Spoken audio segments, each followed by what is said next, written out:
오늘 말씀은 창세기 17장 15절에서 27절까지의 말씀입니다. 오늘 말씀에는 언약에 있어서 사례가 감당해야 될 책임이 나타나고 있습니다. 먼저 하나님께서는 아브라함에게 말씀하셨습니다.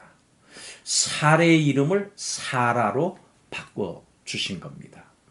그리고 그녀에게 복을 주어서 아들을 낳게 하겠다고 말씀하십니다. 하나님은 사라가 여러 민족의 어머니가 될 것이고 민족의 여러 왕이 그에게서 나올 것을 약속하셨습니다. 그런데 아브라함은 그 말씀을 듣고 웃었습니다. 그리고 마음속으로 100세가 된 자신과 90세 된 사라가 어떻게 자식을 낳을 수 있겠느냐 이렇게 생각했습니다. 아브라함은 하나님께 이스마엘을 약속의 자손으로 삼아주시기를 구합니다. 그런데 하나님께서는 단호하게 아니라 그의 아내 사라가 아들을 낳을 것이라고 말씀하십니다. 그리고 그 아들과 언약을 세우시고 그의 후손과 영원한 언약을 세우실 것이라고 말씀하셨습니다. 하나님은 이스마엘에 대해서도 크게 생육하고 번성하게 하실 것이라고 말씀하셨습니다. 그리고 그로 큰 나라를 이루겠다고 약속하십니다. 하나님은 사라가 약속의 자손을 낳은 때는 1년 후가 될 것이라고 말씀을 하시고 아브라함을 떠나 올라가십니다. 아브라함은 99세 때 하나님의 말씀대로 집에 있는 모든 남자에게 할례를 행했습니다. 성도 여러분, 평안할 때 믿기 쉬워 보이는 일에 하나님의 말씀에 순종하는 것은 그렇게 어렵지 않습니다. 그렇지만 환난 중에 믿기 참 어려워 보이는 일에 하나님의 말씀을 그대로 믿고 순종하는 것은 결코 쉽지 않습니다. 오늘 말씀은 믿기 어려운 말씀을 주신 하나님 앞에서 불신의 웃음에서 믿음의 순종으로 행했던 아브라함을 보게 됩니다. 고난 중에 믿기 어려운 일에도 하나님을 믿는 성도는 어떻게 반응해야 될까요? 오늘 말씀을 통해서 살펴보겠습니다. 첫째로 성도는 하나님의 약속을 믿습니다. 의심하지 않습니다.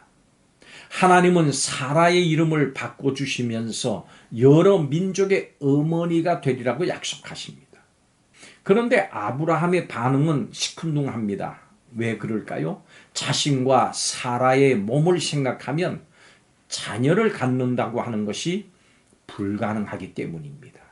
우리도 주님께 사명을 받았지만 감당할 시도조차 하지 않는 경우가 있습니다.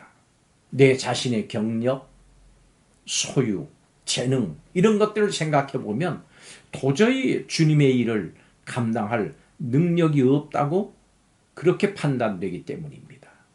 그렇지만 성도는 자신의 힘으로 사명을 감당하는 자들이 아닙니다. 물고기 잡는 일만 알았던 베드로가 5,000명을 변화시킨 것을 보십시오. 우리에게 필요한 것은 탁월한 능력이 아니고 하나님을 전적으로 신뢰하는 것입니다. 하나님을 믿는 것입니다. 하나님의 전능하심을 기억하고 하나님만을 신뢰하는 성도들이 되시기를 바랍니다.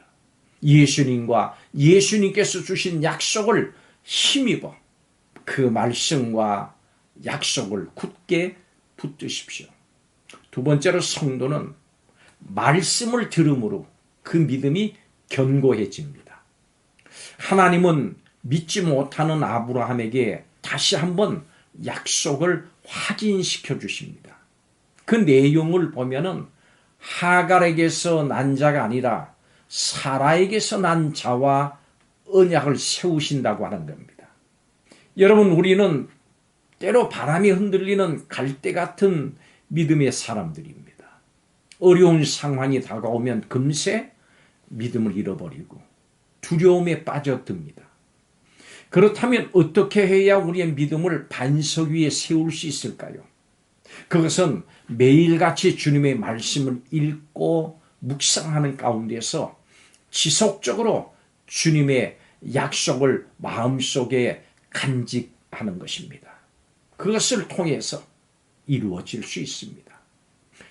우리는 말씀을 가까이 해서 꾸준히 말씀을 읽고 묵상하고 암송했던 믿음의 선배들을 본받아야 합니다. 신앙생활에 지름길은 없습니다. 날마다 말씀에 충실히 사시기 바랍니다. 말씀을 사모하면서 성경을 가까이 하십시오. 믿음은 하나님의 말씀에서 나옵니다. 하나님의 말씀을 가까이 할 때 우리의 믿음을 반석 위에 세울 수 있습니다. 마지막 세 번째로 성도는 믿음으로 순종합니다.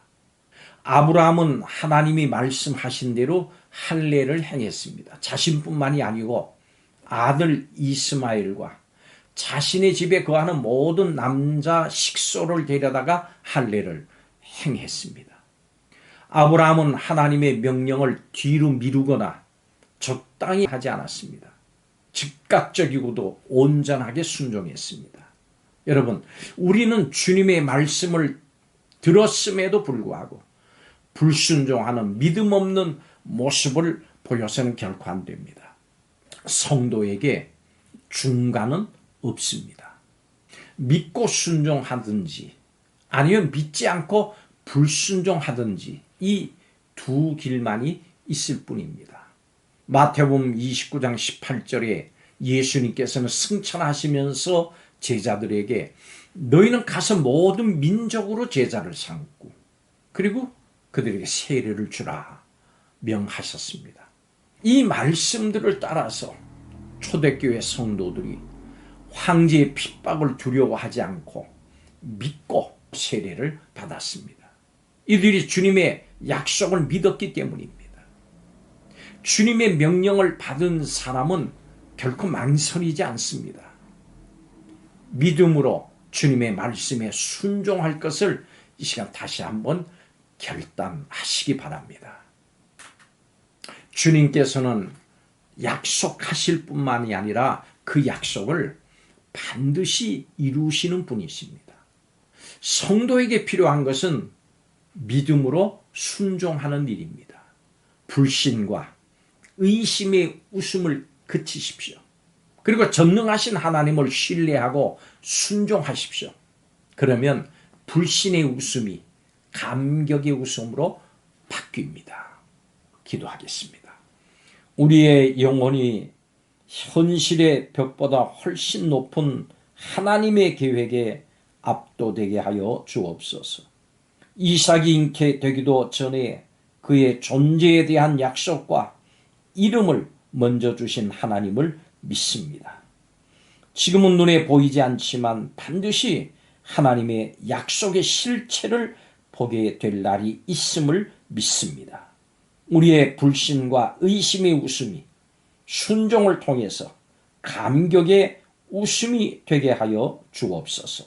그날을 주실 줄로 믿고 감사드리며 예수님의 이름으로 기도하옵나이다. 아멘.